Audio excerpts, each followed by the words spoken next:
થઈ ગઈ છે આ ઘટના જોઈને હોશ ઉડી ગયા મારા.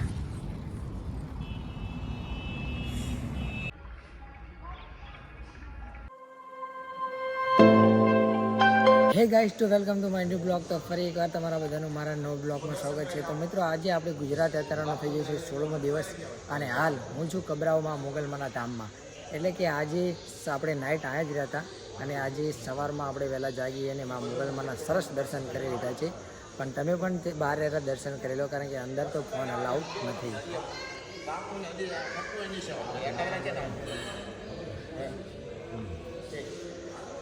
અને મિત્રો અહીંથી આપણે ચાલુ કરવાની છે દ્વારકાધીશની યાત્રા. એટલે કે દ્વારકાધીશ અહીંથી થાય છે 350 કિલોમીટર જેવું. એટલે આપણે અહીંથી નીકળવાનું છે મોરબી તરફ અને મોરબીથી જવાનું છે ખંભાળિયા તરફ. એટલે 350 કિલોમીટરનો સફર આપણો બહુ જ લાંબો છે. દ્વારકાધીશના પછી તમને દર્શન થશે, પણ વચ્ચે જે પણ આવશે તે આપણે લેતા લેતા જ જશું. તો બસ મિત્રો વિડીયોમાં બનાવી દેજો કન્ટિન્યુ.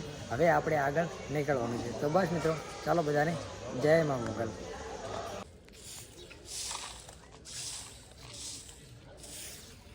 તો ચલો મિત્રો તાણે વાગી ગયા છે 7:30 અને આપણે કબરાઓમાં મોગલમાના દર્શન કરી લીધા છે અને આપણે હવે નીકળી ગયા છીએ.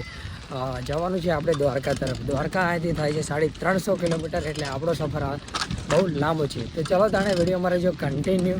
તમને આગળ બતાવશું કે આપણે શું રોકાણા, ક્યાં રોકાણા અને શું થયું. તો ચલો બધાને જય મા મોગલ. મિત્રો વાગી ગયા છે 7:30 અને મસ્ત મજાના સૂરજ દાદા ઉગી ગયા છે અને આપણે માં મોગલમાની આરતી એટલે સવારમાં 5 વાગે અહીંયા આરતી થાય છે. એટલે આરતીનો લાહો લઈ અને સવારમાં વહેલા જાગી ગયા હતા. એટલે દર્શન પણ કર્યા માં મોગલમાના હાથે લગાન. અને હાલ હું ચા પી અને પછી નીકળી ગયો છું મારી આગળની જર્ની તરફ. એટલે કે આપણે જવાનું છે અહીંથી દ્વારકા. દ્વારકા અહીંથી થાય છે 350 થી 400 કિલોમીટર જેવું થાય છે. એટલે વચ્ચે જે આવશું હશે એ લેતા જઈશું, પણ આપણે હવે જવાનું છે દ્વારકા. તો બસ મિત્રો કહે છે ને કે દ્વારકાનો નાથ મારો રાજા રણછોડ છે. તો ચલો તાણે જય દ્વારકાધીશ. મિત્રો નીકળી ગયા છે મા મોગલમાના દર્શન કરીને અને આ ભાઈ એક્ટિવા લઈને ક્યારના મારી સાથે સાથે ચાલી રહ્યા છે કે ચલો તમારે થોડો રાસ્તો કપે અને મારે ભરચાવ જવાનું છે. તો મેં કીધું તો કંઈ વાંધો નહીં, તમે મારી સાથે સાથે ચાલ્યા અને થોડી બેનને વાતો કરી, બહુ મજા આવી. એ ભાઈને મળીને. શું નામ તમારું? આદિત્યભાઈ. એને 9મી કક્ષામાં ભણે છે, પણ મજા આવી એમના અંગાત વાતો કરતાં કરતાં આપણા બધાનું એરિયાનું જાણ્યું કે શું શું છે, કોણ છે, બધું જ મસ્ત મજા આવી. અને હવે એ જાય છે એમના ઘરે. તો ચલો તાણે વિડીયોમાં રહેજો, બન્યા આગળ કન્ટિન્યુ ચાલુ છે આપણી યાત્રા. હાલ વાગી ગયા છે 10 અને આપણે પહોંચી ગયા છીએ ભચાઉ. હું ભચાઉનો પુલથી રહ્યો છું અને આ સામું દેખાય તે ભચાઉ છે.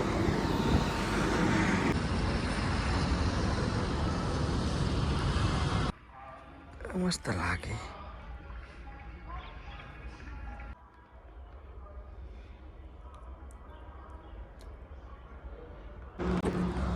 તો મિત્રો આપણે અત્યારે વાગી ગયા છે 2 અને હું સવારમાંથી જ કબરાઓથી નીકળી ગયો છું.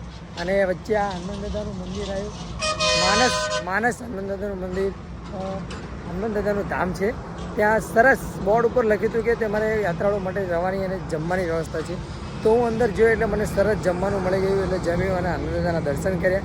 અને હવે રહેવાની વ્યવસ્થા હતી પણ આપણે અત્યારથી તો ના રહેવાય, એટલે રહેવાની વ્યવસ્થા તો આપણે કેન્સલ કરી આગળ જઈએ છીએ. આજે રહેવાનું કોઈ નક્કી નથી. આપણે જઈ રહ્યા છીએ મોરબી તરફ. બસ હનુમાન દાદાની દયાથી જમવાનું થઈ ગયું છે અને આગળ રહેવાનું પણ થઈ જશે. સાચી વાત ને? જય શ્રી હનુમાન દાદા.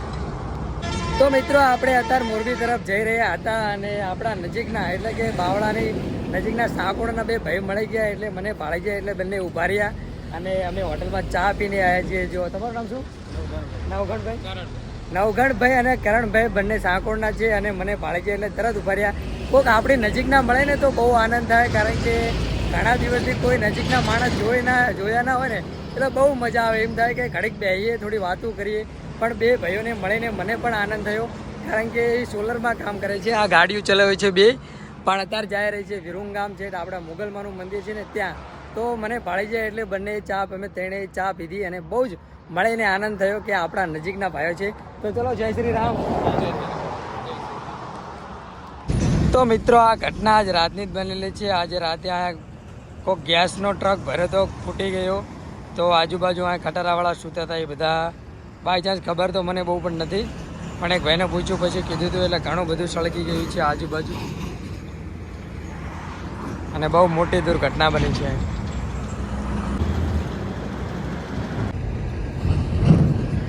તો મિત્રો તમે સાંભળ્યું થશે કે કચ્છમાં મોટી દુર્ઘટના થઈ છે આજે.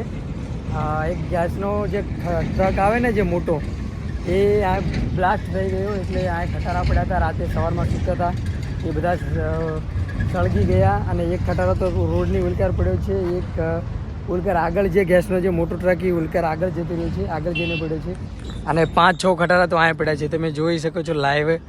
બહુ જ મોટી ઘટના થઈ ગઈ છે આ. અને એ આજ સવારની જ હજુ ખટારો પણ ત્યાં સળગી રહ્યો છે જુઓ. એટલે બહુ મોટી ઘટના જોવા મળી. મારું આ જોઈને મારું પણ હોશ ઉડી ગયું કે આવું થઈ ગયું આજે સવારમાં જ. એટલે લાઈવ હું રસ્તામાં નીકળતો હતો એટલે જોયું એટલે હું પણ ચકિત થઈ ગયો કે ચાલું આવું થયું. મેં સાંભળ્યું તો ખરું આગળ, પણ આજે જોઈ પણ લીધું.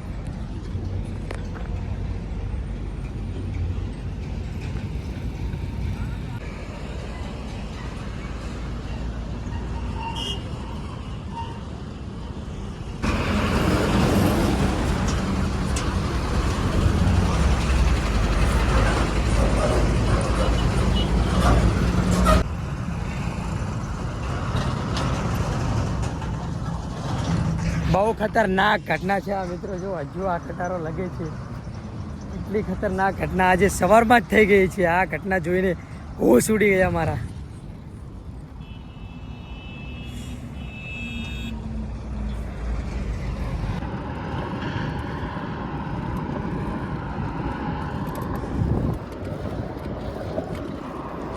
જીવના જોખમમાં આ સીન.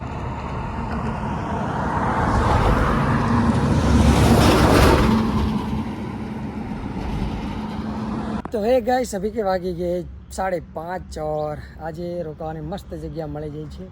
આવ્યો તો કચ્છથી આગળ અને માળિયા તરફ જવાનું. માળિયા અહીંયાથી રહ્યું છે 10 કિલોમીટર અને વચ્ચે અંબેમાનું મંદિર છે. મસ્ત મજાની જગ્યા મળી જાય છે. મસ્ત અંબેમાનું મસ્ત મંદિર છે, મસ્ત અને મસ્ત જગ્યા મળી જાય છે બધું જ અહીંયા. તો ચલો અંબેમાના દર્શન કરીએ. પહેલાં પૂછી જઈએ નાવાની વ્યવસ્થા છે કે નહીં, તો ફ્રેશ થઈ જઈએ કારણ કે 2 દિવસથી નાયા નથી. તો ચલો તાણે નહીં લઈએ, ફ્રેશ થઈ અને પછી અંબેમાના દર્શન કરીએ અને કાલે નીકળીશું.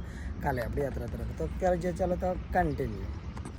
તો હે ગાઈસ વાગી ગયા છે અત્યારે 8 અને આપણને સરસ રહેવાની જગ્યા મળી ગઈ છે. અંબેમાનું મંદિર છે જુઓ. અને કચ્છથી બહાર નીકળતા અને માળિયા બાજુ જોયું, મોરબી બાજુ વચ્ચે જે દરિયા વિસ્તાર થોડો આવે ને ત્યાં વચ્ચે અંબાજી માનું મંદિર છે અને સરસ અહીંયા રહેવાની જગ્યા મળી ગઈ છે. તો આજની અંદર આપણે આ જ છે. કાલે બીજા વિડીયોમાં મળીએ નવી યાત્રા તરફ. કાલે જવાનું છે આપણે દ્વારકા તરફ. તો બસ મિત્રો, કાલે દ્વારકા તરફની જે પણ સફર છે તે તમને બતાવીશ. તો સપોર્ટ કરતા રહેજો, લાઇક કરજો, કમેન્ટ કરજો અને શેર કરવાનું ભૂલતા નહીં અને વિડીયો પૂરો જોજો. કાલે બીજા વિડીયોમાં મળીએ. તાલકન બાય બાય. જય શ્રી રામ, જય દ્વારકાધીશ.